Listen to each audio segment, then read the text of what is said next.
So hello there. So recently I've been talking about this particular genre of atheist known as the internet atheist. And of course I don't denote all atheists who are on the internet to be included in this category. I obviously mean only the rabid variants of the new atheist or atheism in general who have they make claims without substantiating it without the proper citations. They will like to badmouth their opponents. They will misrepresent their opponents. It's similar to fundamentalism. You will say the same. You will find the same kind of group of people on the religious side too. So there are two types of new atheists that I've come across recently. One is like the Satya Anveshi types, who will make claims out of their rear ends, but they will never give any citations. They will oppose any citations. They will claim that if you are giving any citations or scholarly opinion, it is supposed to be like you don't have a spine to give your own opinion, or that you don't have the guts to give your own opinion and own claims.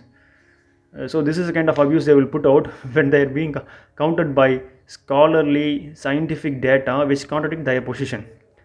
So it's not like they are going after what is evidential, what is right. They are simply out there trying to abuse religion and religious people. They sometimes have a morbid hatred for religious people themselves too, not just the ideology but also the people. That is evident from their interaction from online. So, and along that line, I just find another group of atheists who actually give citations, who actually do have some credentials.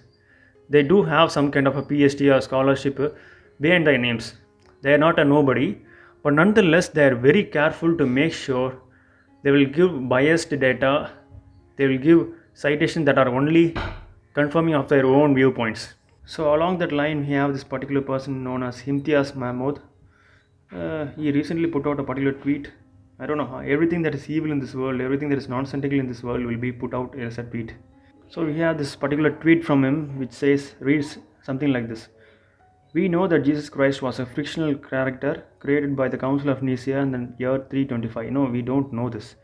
No, actually, on the contrary, we have scholars across the board, Christians, non-Christians, Jewish people, atheists, agnostics, everyone who says that Jesus existed as a historical person. This is this is not even debated.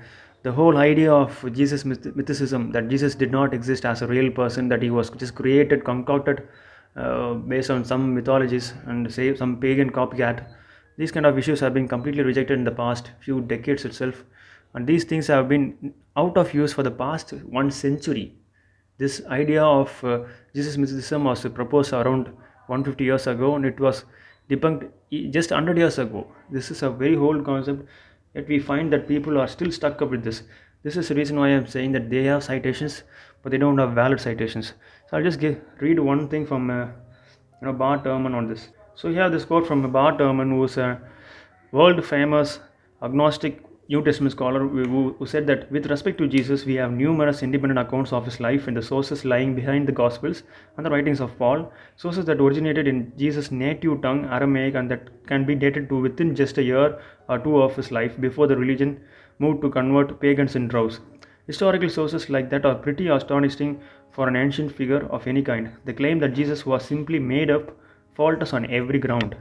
So regarding atheists who follow this kind of a Jesus mythicism ideology, Bart Ehrman has to say this. I think that atheists have done themselves a disservice by jumping on the bandwagon of mythicism because, frankly, it makes you look foolish to the outside world. If that's what you are going to believe, you just look foolish. And he has written several books on the existence of the historical Jesus. Now, of course, we're going to have some disagreements on the theology that he interprets from that, but nonetheless, he accepts that historically there was a person named Jesus Christ from whom the Christian doctrines and Christian theology and the Christian religion arose. So, this very first statement is wrong, and we have the First Corinthians pre-Pauline creed, which says that Jesus Christ was a God, and they believed in the resurrection, bodily resurrection of Jesus Christ within the few years after the death of Jesus. This is not something that was invented in the Council of Nicaea, and it's quite obvious that Imtiaz doesn't even understand what happened in the Council of Nicaea from this. So here he makes a claim that Julius Caesar was the model based on which Jesus Christ was created.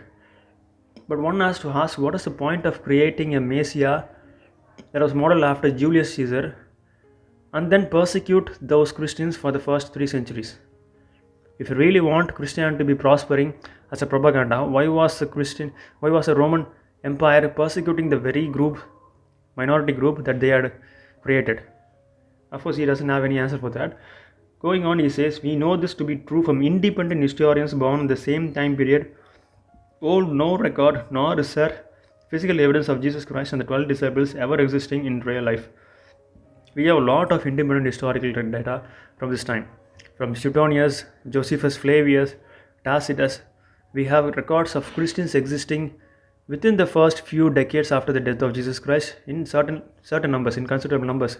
Not a great number, but considerable number to be recorded in documents. So this claim is again false. Joseph Atwill, who is author of the book entitled Caesar's Messiah, the Roman conspiracy to invert Jesus, asserts that Christianity did not begin as a religion but was actually a sophisticated government propaganda exercise used to pacify the subjects of the Roman Empire. This is what is a self-contradiction that he is making. First, he claims that the Roman Empire created a religion to pacify the Jews, and then he says, then history proves that Romans persecuted this particular minority group. What is the point in persecuting the propaganda they themselves created?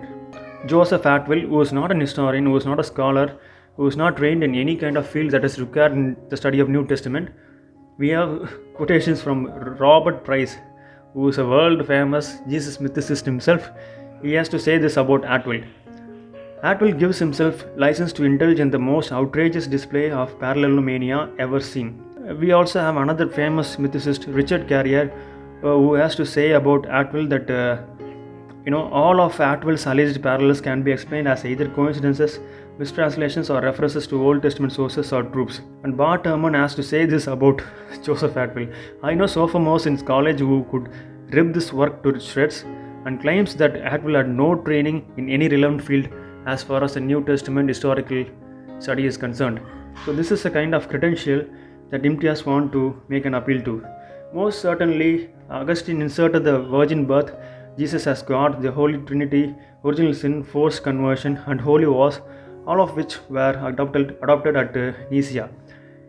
This is an interesting point to be noted because you want to know when Saint Augustine was born. He was born in 354 AD.